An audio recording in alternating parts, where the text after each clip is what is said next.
大家好，我就是吐槽烂片250解说电影这虎的老车。是吧？因为前2天那个刑医诈骗剧给我整的实在是看不下去了，我就找了找最近新上的电视剧，结果没想到正好就看见了热巴的新剧《公诉》，于是我就往下追了8、9集。看完之后怎么说呢？你要说这剧专业吧，很多地方也都不咋地；你要说不专业呢，台面上主角走的法律程序也没什么毛病。总之这种剧你要不认真看吧，当个肥皂剧看看还行。如果真较起真儿的拿它当破案的律政剧看，那我劝你还是哪儿凉快哪儿待着吧。当然，毕竟不是所有人都仔细看过这部电视剧，所以按照惯例呢，老车还是要在这儿给大家说一下这里面的歌词大意。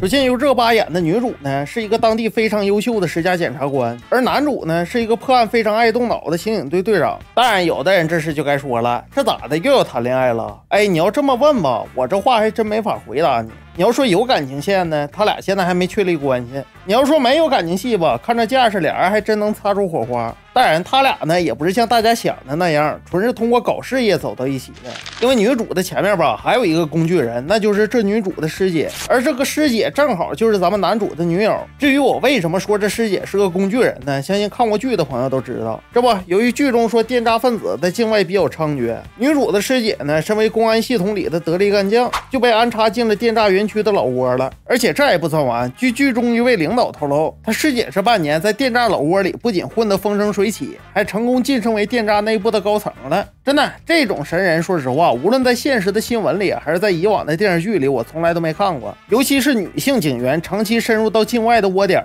注意我说的话啊，是长期。反正无论你是贩毒的窝点，还是电诈赌博的窝点，这都非常不现实，也特别假。当然，不是我质疑女性警员的业务能力啊，主要是你得考虑到女性警员的个人安全。你像咱们这种大老爷们儿，你说潜入到敌后窝点去，可以说只要不暴露身份，不露出马脚，一般没什么危险。但换到女性警员就不一样了。如果说歹徒的头目要强行和你发生男女关系，你咋办？咱不能说因为要破案就不顾犯罪分子的人身侵犯吧？更何况还是像贾青所饰演的这种警花。咱说白了，你短期卧底没事儿，但长期这么整，你指定得出问题啊。这毕竟咱说不像2战时期上演那种女间谍色诱的戏码，无论是时代还是法律，现在都不允许那么干。所以他师姐在剧中这种操作就非常违背常识。当然，你要说这剧就是一个披着职业外衣的言情剧，我指定就不叫这个真儿了。就比如像那种胡编乱造的爱上特种兵，咱总不能拿这种剧去和《火蓝刀锋》与《士兵突击》做对比吧？说白了，这在剧情上根本就不是一个东西。所以说，有些朋友你也不能怪老车去较真公诉的剧情逻辑，因为你在宣传上就不是一个披着职业外衣的言情剧。你看，这又是地方扶持，又是上星剧的，那咱们观众指定就得仔细的看剧情啊。而且不光是他师姐的设定问题，他师姐领盒饭的过程其实也莫名其妙。你说他师姐啊，潜伏了半年多就升到了高层，结果在这个节骨眼上呢，他师姐就因为非要把犯罪分子的内部数据传送回国，直接暴露了身份，被犯罪分子给撞死了。你就说这梁子离不离谱啊？真的，这种剧情操作我很难想象是一个职业刑警干出来的事儿。你想想，如果你是他师姐，突然接到窝点头目的指示，让所有人都不准外出，而这天呢，恰恰就是你接头要把信息传回国的日子，那么请问你会冒着暴露的风险去接头吗？说白了，窝点的头目让所有人都不准外出，不就恰恰证明了窝点头目意识到内部有警方的眼线吗？他师姐这么优秀的刑警，这点反侦查能力都没有吗？还拿什么找猫做托词，轻易的相信一个厨房的厨师？真的，但凡他看过几集《重案六组》，也不至于这么降智啊！你看看吴彦祖的门徒，卧底了8年，他敢轻易相信别人吗？当然，这时有的朋友就该说了，他师姐可能意识到自己已经要暴露了，所以才义无反顾的英勇服役。哎，如果你要这么说的话，那漏洞就更多了。首先，女主在剧中就已经说了，因为当时有一个随行的警员问她说，为什么她师姐不带着数据直接回国呢？女主这时也做出了解释，说如果直接把数据带回国，窝点发现突然少了一个人，就会马上转移老窝。那意思就是不带回国，就是怕打草惊蛇。你看，既然检方和警方都怕打草惊蛇，女主在知道身份暴露的前提下还去英勇服役，那就更不可能了。你想想，你都被犯罪分子给识破撞死了，这不就恰恰打草惊蛇了吗？这玩意儿有一个高层在自己老窝里当卧底，如果你是犯罪分子的头目，你不转移啊？这万一之前要是透露过老窝的消息，你不就完了吗？哎，结果最后呢，也不知道怎么整的，怎么捣毁的，这几个窝点抓的这几个人也没表，反正就是把这几个人给抓住了。当然，编剧这么蹩脚的剧情逻辑，我也能明白是咋回事，不就是想利用他师姐的死来为女主和男主一起工作找借口吗？你想想，一个是影响自己的师姐，一个是自己的女票，可以说在情节的安排上就是让男女主以此为契机合作办案的。至于他师姐死的有没有逻辑，一点都不重要。当然，你穿插点感情线我也可以理解，毕竟这种刑侦律政有关的电视剧，你不穿插点感情戏，年轻观众也不乐意看。不过咱话又说回来，你也没必要非要弄出来一个男二来当陪衬，就像韩栋这个男二与热巴的对手戏似的。这不，俩人有一天散步，就突然聊到了网络双刃剑的问题。男二的观点就认为呢，网络犯罪并不是因为网络高速发展带来的，而是人的问题。犯罪的是人，并不是网络，网络只是一个工具。而女主就认为呢，是互联网的高速发展才滋生了网络犯罪。乍一看吧，好像两个人说的都挺有道理的，但实际上女主从头到尾都犯了和后浪里的老任说的同一个毛病，那就是偷换概念。人家男二的观点是啥呢？罪恶的是人，不是犯罪分子手里的工具，但女主却把它理解成罪恶是与生俱来的，你这不扯呢吗？人家男二是提了一嘴，罪恶是人类与生俱来的天性，但可不是说罪恶是与生俱来的，这是两个概念。说白了，每个人心中都有爱恨情仇，由于性格和环境的原因，不是所有人都能控制或者压抑住自己的负面情绪。就像张无忌和韦小宝一样，如果张无忌像韦小宝那样无耻，就没有后面几个女人打得你死我活那些事儿了。如果郑成功是刘备的儿子，那也没有乐不思蜀这事儿了。所以天性里面什么情绪想法都有，就看你能不能控制得住，坚持住自己的原则。说白了，女主这里说的话显然是在偷换概念。就比如说像火，它天生就带着热烈还有狂暴的因子，所以人要对它加以提防还有约束。但网络也像火一样，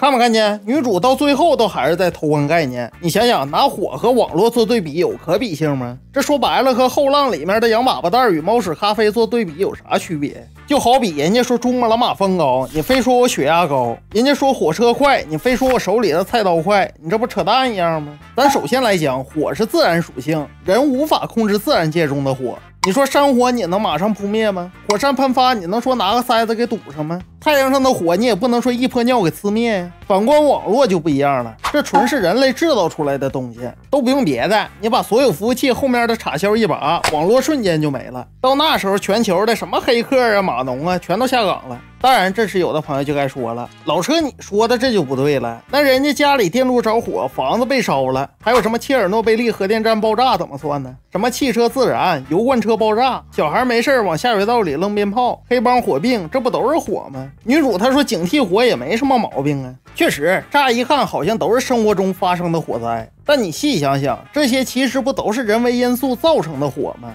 要么是操作不当，要么就是故意的，还有就是没有人维护的。说到底，这不还是火是被利用的工具，问题出在人的身上吗？你告诉我，这和男二的想法有啥区别？当然，编剧想突出两个人的价值观不同，我也可以理解。不然咱们老何和谁处对象啊？但咱说实话，这情节其实对剧情的推动一点作用都没有，反而让人觉得女主是在鬼扯。还有就是专业方面，表面上女主和男主的流程都是按照规定操作的，法律程序也无懈可击。但大伙你们发没发现一点？作为一个律政和破案题材的剧，这里面每个案子弄得都跟走马观花似的，案子的细节一概不说。从男女主取证的时候，就是随便一调查就找到证据了，好像证据就放在那儿等着他们取似的。再不就是给别人打个电话就解决了，像什么刹车卡钳被人家动了手脚，具体怎么弄的也不说，原告和被告的心理状态和经历也不表。总之就是男主遇到问题就打电话摇人，俩人取完证之后就庭审，全是这流程，你丝毫看不见案件的细节。